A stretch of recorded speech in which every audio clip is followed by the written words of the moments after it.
Boki, where are you? I'm over here. What are you doing down there? Is it still up there? Is what still up there? The black thread. It's just thread, Boki. No, it's not just thread. Have you not heard of the curse of black thread? No. It's been ruining stitch quality for years for sewists. We have to figure out how to solve this.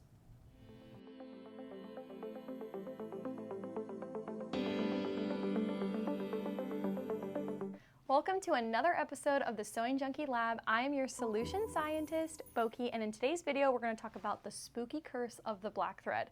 This is a topic I've been wanting to talk about for a very long time, and we're going to debunk and understand why our stitches always look so terrible when we're working with black thread.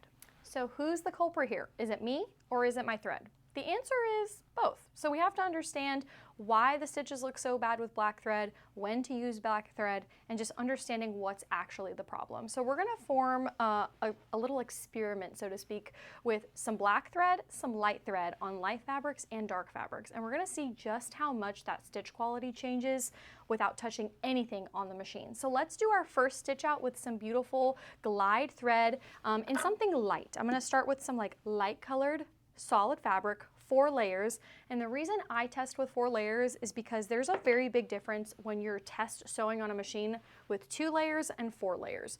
2 layers is very, very thin. It doesn't really give a lot of definition to those stitches because there's nothing really in the middle. So you might have to adjust your tension accordingly when you're working with just 2 layers. So we're gonna do 4 layers to give those stitches an extra level of stability here. And we're gonna start off with the light fabric with the light thread first and see how it stitches out on the Juki TL. I'm gonna have my machine threaded with some beautiful Glide 40. Look at that sheen, oh my goodness. I'm gonna be working with the color Cool Gray 3. This is gonna be a nice neutral thread that's really gonna allow me to see the quality of my stitches. So I'm gonna put this on my machine. Alrighty, let's go over just a couple settings that I have on the machine before we do our little test sample. So again, we're working with some 100% cotton in a light color. I would say this is kind of like maybe a cream or a linen. I have 4 layers here to provide me nice stability.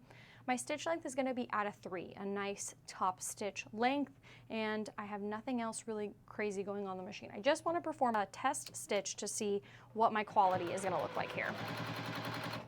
Which you really should be doing before you start a project, especially like if you're constructing something or doing top stitching on a bag. You always want to make sure that quality looks good before you get too deep into the project. So let's just look at our stitches really quick. So here you can see that our stitches are beautifully defined and that those stitches are nice and strong and stable. And I'm going to do a little pull test just to make sure everything is looking good. And I would be happy if that was my top stitch on a project. Now we'll be conducting the same test sew out just with a different color thread. Same Glide 40, same beautiful polyester sheen here, but just in the color black. I'm going to keep my stitch length the same, my tension the same, everything untouched, just changing out the color. So now let's stitch out right next to that beautiful stitch that we did with that light gray, that cool gray, with the black.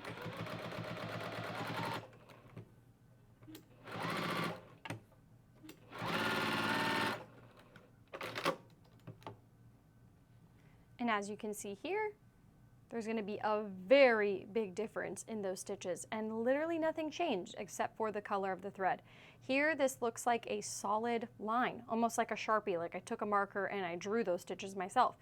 Where here, you can definitely see the pronounced stitch between each one, and on that top stitch, that's exactly what we're looking for. So what's changed here? Why does this look like this? And how many times have you ran into this issue and wondered, is it me or is it the thread? Little thing, when you turn this to the side, you'll actually start to see those defined stitches. Look at that.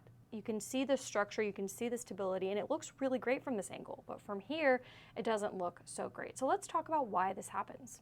Black thread is going to be one of those things where no matter what you stitch on, the stitches are just not going to be super defined. It's almost like that Sharpie line effect. That's always what I call it. So I always have customers reach out and they're testing their tension on their machine and they're working with dark thread like this on a light fabric. And I'm like, no, you're not doing your machine justice because you're thinking something's wrong with it, when really if you just switched out the color, it would look totally fine. So what's happening here is, since this is such a high contrast, white on black, right? It's just shadowing on itself. The black is just absorbing the light and it's just shadowing on itself, making it look like that Sharpie line.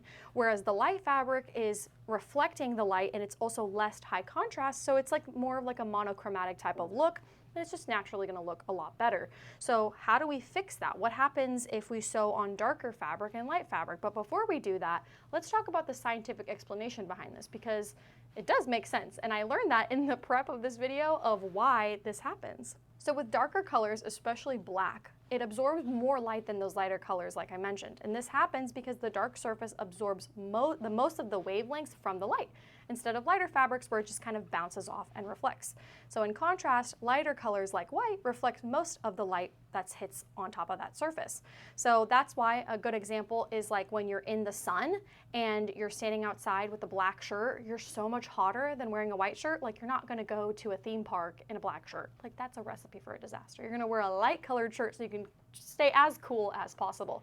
So that kind of logic applies here as to why those stitches just don't look as nice, because light's not in your favor here, and also that high contrast is just not working on this type of fabric. So let's switch the variables a little bit here. So on some black thread on a darker color fabric and see what our stitch length looks like and our quality.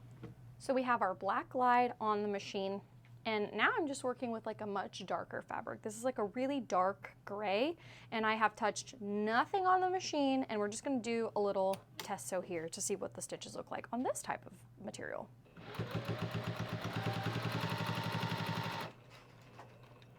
Still at that top stitch length of like 3.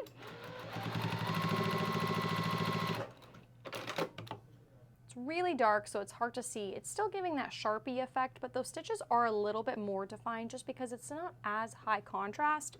But like I mentioned in the video, you're always gonna get that kind of Sharpie effect going on here. It's always not gonna be super, super pronounced. I will say though, if you size up to thicker threads, like if you start getting into more decorative threads, like industrial threads, this will probably look a lot better because there's more there to define those stitches. But with our regular home sewing threads, that's kind of what you're always gonna get with black thread. So you have to understand that and set that realistic expectation for yourself that it's never gonna look as beautiful as something like this.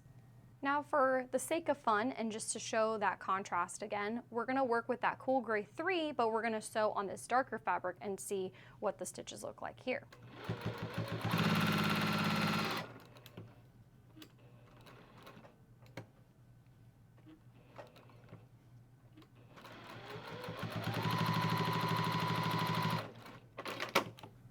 So now if we compare the two, you'll notice that that light thread still is winning. It's absolutely gorgeous, even on the dark fabric. So it doesn't matter if you're sewing on dark or light. Since it's that white surface, it's gonna really bounce off that light and it's not shadowing on itself like the black thread is. So the stitches are just gonna look a lot more pronounced without even having to change a single thing. So keep that in mind with the dark thread. It still looks a little bit better here than it did on the white, but the light is always going to win, and it just depends on what you're doing. But don't judge your machine off of the dark thread. Always go with a lighter option when you're test sewing to give it a fair judgment. So back to the question that I asked you in the beginning of this video. Is it me or is it the thread? Well, the answer is both. Let's start off with the thread first. You have to understand how this thread works, how it's going to look on dark fabrics, how it's going to look on light fabrics, and just understand the effect of black thread. And don't have that expectation of that beautiful defined stitch. Although, like I said, this changes a little bit when you're working with industrial threads since they're so much thicker. You're gonna get more pronounced defined stitches, but with these regular home sewing threads, it's kind of hard to get that beautiful defined stitch like you'll get with those lighter colors. So, and then back to you. That's the thread, but what are you doing wrong? We just have to understand that expectation, right? You have to pick and choose when you're gonna use those colors. So I don't know why you maybe want a dark thread on a light fabric. It just depends on your project, your preference, but just keep that in mind. It's not anything that you have set wrong on the machine. We did that experiment where we sewed on the light fabric with the light and the dark, and the stitch quality was the same. The strength is the same. It's just, it doesn't look as defined because it shadows on itself. So you just have to understand that, and it's not anything you're necessarily doing wrong. It's just the curse of the black thread, which we've debunked. Well, not really debunked, but we've explained. So you understand it and you can apply it to your sewing at home and not be so hard on yourself if you're testing with that dark fabric and you can't figure out what's wrong with your tension. So lesson learned, and when you are testing your tension and making sure your quality is looking good how you need it for your project, do it with a lighter colored thread so that way you can actually see what's the true quality and tension of your stitch. I hope you guys enjoyed this scientific video for today, and I'll see you on our next episode. Make sure you like and subscribe to our channel, as we're always posting new videos every Sunday for you guys, so you don't want to miss out on another episode of the Sewing Junkie Lab. See you guys soon. Bye.